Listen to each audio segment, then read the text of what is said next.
항상 새로운 지식에 목말라 있는 청취자 여러분 환영합니다. 서울에서 딱 눈을 떠서 스마트폰 대시보드를 켭니다. 네, 아주 기분 좋은 아침 루틴이죠. 그렇죠. 미국 텍사스 오스틴에 있는 오피스 세입자가 낸 월세 중에서 그 세금이랑 관리비를 딱 제외한 정확히 $4,550가 제 지갑에 방금 꽂혔어요. 깔끔하네요. 네, 근데 그와 동시에 인공지능이 현지 배관공을 바로 호출해서 건물 3층 화장실에 미세한 누수를 수리하라고 지시를 내렸습니다. 주인이 자는 동안 말이죠. 맞아요. 저는 단 한 통의 국제전화도 이메일도 주고받지 않았는데 말이죠. 청취자 여러분, 오늘 우리가 다룰 샵 178 글로벌 프롭테크 사스 경영 전략 리포트는 이 환상 같은 시나리오가 어떻게 2026년 현재 자산가들의 일상이 되었는지 아주 낱낱이 파헤칩니다. 사실 이게 더 이상 미래 이야기가 아니거든요. 네, 그래서 이번 심층 탐구의 미션은 아주 명확합니다. 해외 부동산 투자의 가장 큰 걸림돌이었던 막 거리 문제, 그리고 관리의 불투명성을 이 클라우드 기반의 라이프 OS가 어떻게 해결하고 있는지 알아보는 겁니다. 그러니까 손이 엄청 많이 가던 무거운 실물 자산이 어떻게 매달 알아서 수익을 안겨주는 매끄러운 배당주처럼 변하는지 그 기저의 작동 원리를 뜯어보는 거죠. 자, 이것부터 한꺼풀 벗겨보죠. 우리가 해외 부동산을 사고 싶어도 결국 망설이게 되는 아주 근본적인 이유가 있잖아요. 아무래도 관리 문제 아닐까요? 맞아요. 사실 거리가 멀어서가 아니라 뭐랄까 그 먼 곳에 있는 사람을 믿지 못해서입니다. 전통적인 해외 부동산 관리는 마치 낯선 사람한테 한도 없는 내 신용카드를 쥐어주고 제발 꼭 필요한 식료품만 사세요 하고 기도하는 거랑 똑같았거든요. 생각만 해도 불안하네요. 현지 에이전트가 수선비를 과다 청구할 수도 있고 불투명한 보고서를 낼 수도 있으니까요. 네, 근데 대시보드 하나가 딱 생겼다고 해서 현지 관리인에 대한 이런 근본적인 불신이 정말 해결이 될까요? 여기서 흥미로운 점은 이 라이프 OS라는 시스템이 화면 너머의 사람을 어떻게 믿을 것인가 이 질문 자체를 아예 폐기해버렸다는 겁니다. 질문을 폐기했다고요? 그게 무슨 뜻이죠? 사람에 대한 신뢰를 그 데이터 무결성에 대한 신뢰로 완전히 전환했다는 거죠. 리포트에 등장하는 4대 분석 관점 중에서 부엉이와 사슴의 시각을 인용해보면 이게 아주 명확해집니다. 아, 그 부엉이와 사슴 관점이요? 네, 글로벌 자산 배분은 이제 선택이 아닌 필수 메가 트렌드잖아요. 여기서 건물의 3D 도면, 임대차 계약, 실시간 에너지 사용량까지 모든 물리적 재무적 활동을 클라우드에 그대로 복제합니다. 그걸 디지털 트윈이라고 부르더라고요. 맞습니다. 디지털 복제본인 라이프 OS가 현장에서 벌어지는 모든 로그를 교차 검증하니까 에이전트가 중간에 숫자를 조작할 틈을 안 주는 거죠. 운영사고의 확률 자체를 시스템적으로 차단하는 겁니다. 아, 장부를 사람이 손으로 쓰는 게 아니라 건물 자체가 뿜어내는 데이터가 장부를 완성하는 거네요? 그렇죠. 자, 자산의 상태를 그렇게 투명하게 눈으로 볼 수 있게 되었다면 청취자 여러분이나 저나 그 다음으로 가장 궁금한 건 역시 돈입니다. 네, 실제 돈이 내 지갑으로 어떻게 들어오는가 이 문제죠. 맞아요. 기존에는 현지 운영 비용, 그러니까 오펙스라고 하죠. 거기에 환전 수수료까지 떼면 임대 수익의 한 30% 이상이 그냥 공중으로 증발했잖아요. 사실 배보다 배꼽이 큰 경우가 허다했죠. 그런데 이 사스 직거래 모델형 리포트의 라쿤 관점에서 분석한 걸 보면 이 오펙스를 10% 미만으로 확 압축시킵니다. 와, 30에서 10 미만으로요? 네, 운영비용 누수가 줄어드니까 캐프레이트, 즉 투자 수익률이 극적으로 상승하게 되는 거죠. 여기서 진짜 흥미로워지는 부분은요. 이 시스템이 수수료를 줄이기 위해 USDC 같은 스테이블 코인과 스마트 컨트랙트를 결합했다는 겁니다. 아주 중요한 포인트입니다. 청취자 여러분, 내 건물 입구에 완벽한 디지털 문지기가 한 명 서 있다고 상상해 보세요. 얘는 절대 뇌물을 받지 않고 세입자한테 정확한 입장료만 딱 걷습니다. 그리고 환전소에 갈 필요도 없죠? 그렇죠. 내 계좌로 단 1초 만에 돈을 쏴주는 완벽한 문지기인 거예요. 전문가님, 리포트에 있던 그 파이썬 시뮬레이션 코드 사례로 이거 구체적으로 어떻게 작동하는지 좀 설명해 주시겠어요? 네, 아까 말씀하신 미국 텍사스 오피스 자산 TX 오스틴 001 건물을 예로 들어보죠.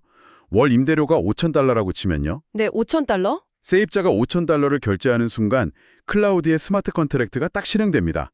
돈이 들어오자마자 현지에 내야 할 세금, 관리비 명목으로 $450를 자동 차감해서 분리해버려요. 알아서 필수 비용을 먼저 떼는 거네요. 그렇죠. 그리고 남은 순이익 4,550달러는 국제 송금망을 타는 게 아니라 USDC 같은 스테이블 코인으로 즉시 변환됩니다. 아, 그래서 며칠씩 걸릴 일이 몇 초 만에 마찰 없이 끝나는군요. 물리적 국경이 지워지는 셈이네요. 네, 마찰 없는 금융 프로세스의 완성인 거죠. 돈의 흐름이 자동화되는 건 이제 명확히 알겠습니다. 하지만 우리가 다루는 건 순수 비트코인 같은 디지털 자산이 아니잖아요. 결국 벽돌과 시멘트, 배관이 있는 하드웨어죠. 맞아요. 건물 노후화라던가 누수나 전기 이상 같은 고장은 결국 물리적인 현장에서 발생하잖아요.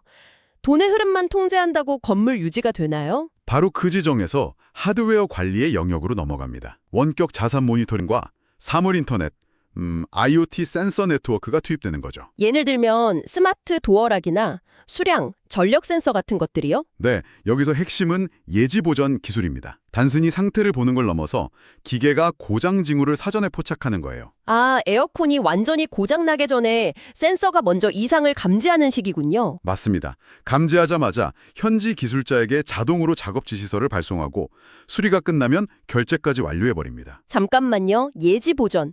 이건 마치 브레이크 패드가 마모되는 걸 스스로 감지하고 주인이 자는 동안 알아서 정비소로 굴러가서 수리받고 결제까지 끝내는 스마트카 같네요. 아주 적절한 비유입니다. 그런데 이렇게 사람이 개입하지 않는 관리가 정말 현실적으로 빈틈없이 굴러갈 수 있을까요? 막 수리기사가 출동해서 원래 100달러면 될 걸 500달러라고 과다 청구하면 어떡하죠? 이것을 더 큰 그림과 연결해 본다면 이 시스템이 단순히 편리함만 추구하는 게 아니라는 걸 알 수 있습니다. 투명성에 대한 안전장치가 있다는 거군요. 네, 시스템이 센서 데이터와 수리 청구서를 실시간으로 대조하거든요. 불을 취하면 스마트 컨트랙트가 결제를 막아버립니다. 사람 없는 관리가 오히려 사람보다 더 빠르고 횡령 같은 리스크도 정확하게 차단하죠. 자산의 단타 상각을 늦추고 세입자 만족도를 극대화하는 진짜 밸류업의 핵심이네요. 그렇습니다. 물리적 수리랑 통제 문제까지 해결했다면 이제 남은 건 사실 보이지 않는 가장 큰 위협입니다. 전문가님도 아시겠지만 바로 국가마다 다른 그 복잡한 법과 세금 문제잖아요. 규제의 지뢰밭이라고 할 수 있죠. 내 나라 법도 매번 바뀌어서 골치가 아픈데 남의 나라 법은 진짜 답이 없거든요. 리포트의 폭스 관점에서 이 부분을 아주 잘 다루고 있는데요. 라이프OS 내부에는 AI 기반의 로컬 컴플라이언스 엔진이 탑재되어 있습니다. 인공지능이 법을 분석한다고요? 네, 프라이버시 바이 디자인 원칙에 따라 미국의 임대료 상한제나 일본의 고정자산세 변화 같은 걸 실시간으로 모니터링해서 자동으로 대응 방안을 짜줍니다. 그럼 이게 도대체 무슨 의미일까요? AI가 법률 변화를 모니터링해서 막 세금이 올랐으니까 수백억 원짜리 자산을 당장 매각해라 이렇게 지시하면 투자자가 그 알고리즘을 100% 믿고 따를 수 있을까요? 하하, 아주 날카로운 신질문입니다. 당연히 AI가 투자자의 의사결정을 완전히 대체해서 제멋대로 건물을 팔아치우는 게 아닙니다. 아, 맹신하라는 건 아니군요. 그럼요. AI는 글로벌 포트폴리오 리밸런싱 대시보드를 통해 여러 국가의 자산 수익률을 단일 통화로 통합 비교해 줍니다. 그리고 전략적 권고안을 제시하는 거죠. 아, 직관을 데이터로 뒷받침해주는 참모 역할을 하는 거네요. 액티브 자산 관리도 그렇어요. 맞습니다. 판단은 주인이 하되 그 근거를 완벽하게 데이터로 정리해서 바치는 겁니다. 이야기를 나누다 보니까 오늘 내용이 쫙 정리가 됩니다.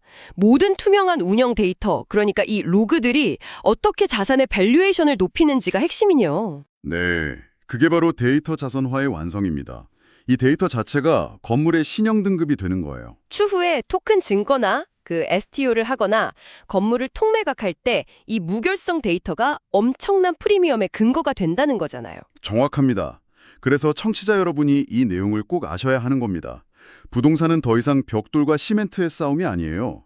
소프트웨어와 데이터의 영역이 된 거죠. 2026년의 자산가들은 클라우드 위에 구축된 자신의 라이프 OS, 즉 디지털 복제본을 통해 자산 스스로 가치를 창출하게 만드는 시스템 경영을 하고 있는 거네요. 네, 그리고 이건 우리에게 아주 중요한 질문을 남깁니다. 어떤 질문이죠? 시스템이 알아서 돈을 걷고 수리기사를 부르고 복잡한 세법을 분석해서 매각 타이밍까지 알려준다면 미래의 부동산 소유권이라는 개념은 과연 무엇일까요? 야, 진짜 철학적인 문제로 넘어가네요. 어쩌면 미래의 건물은 주인의 개입 없이 스스로 생각하고 유지 보수하면서 우리에게 배당금만 탁탁 던져주는 독립된 AI 생명체처럼 진화하지 않을까요? 여러분이 소유한 물리적 자산이 스스로 살아 숨쉰다면 여러분은 과연 통제자입니까? 아니면 단순한 수혜자입니까? 한 번쯤 깊게 생각해 볼 만한 주제죠. 정말 서늘하면서도 도발적인 통찰입니다. 청취자 여러분, 오늘 저희가 파헤친 이 치열한 시스템 경영의 메커니즘이 여러분의 자본과 미래를 바라보는 시각을 한 차원 더 넓혀 주었기를 바랍니다. 독립된 AI 생명체로 진화하는 자산의 시대, 여러분은 어떤 자리를 차지하시겠습니까? 이 질문을 각자의 고민으로 남겨두며 오늘의 심층 탐구는 여기서 모두 마치겠습니다. 끝까지 함께해 주신 청취자 여러분, 감사합니다.